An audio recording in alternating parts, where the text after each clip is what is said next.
First of all, you go to the private banking system and you see, well, can I get a private banking loan? Because I'm strapped for cash, I need some support, and I'm having trouble paying my overseas bills. When the private banks won't lend to you, then you've got to do something if you're the leader of the country.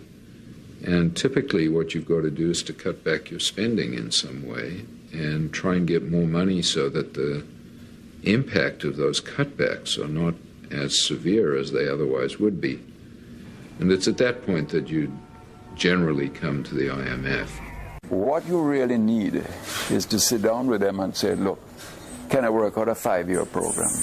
And in the meantime, I'm strapped for some cash, so can you help me up front get out of the cash bind and then put it in the context of a long-term development plan?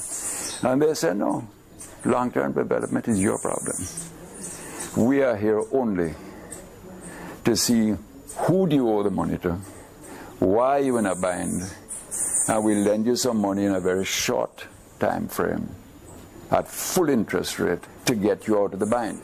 And they then impose upon you tremendous restrictions in what you can spend. I think the most evil organizations in the world today are the World Bank and the International Monetary Fund.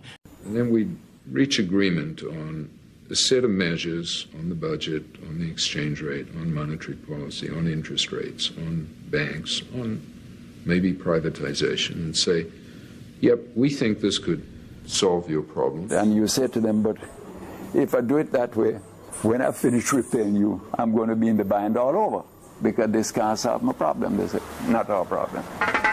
The whole idea was to set conditions which the government could not meet. And when the government failed to meet them, you would have to renegotiate a new loan in which the conditions became tighter. So the IMF didn't say, cut out this education program or cut out this health program. What the IMF said is, you must spend only so much money on health and education. And the implication of that was that you had to cut out some programs. Essentially what the IMF wanted us to do was to devalue our currency. That's the first thing, to make our dollar cheaper. They needed to expand their exports and diminish their imports. And the best way of doing that is to make foreign currency more expensive. And since our society is so heavily dependent on imported food, farming, which is the backbone of our economy, so to speak, you find that the very farmers where farm them produce, yet right now you have tons of cabbage a waste in Jamaica because goods coming in from America selling cheaper than what produced than here. what can be produced here. Of course it is. So you find it's just extracting more than putting in. Imported fuel, imported books to go to school, imported medicine. When we devalue, the cost of those things we import go up to the citizens. And as a result, the economy today is much more under the control of foreigners, not necessarily through direct ownership, but through the mechanism of debt. In the 1970s, we owed $800 million. By the end of the 1980s, we owed $4 billion. Nowadays, we owe $7 billion. So the debt is rising, and all the time the debt is rising, our capacity to export, to produce, is getting less.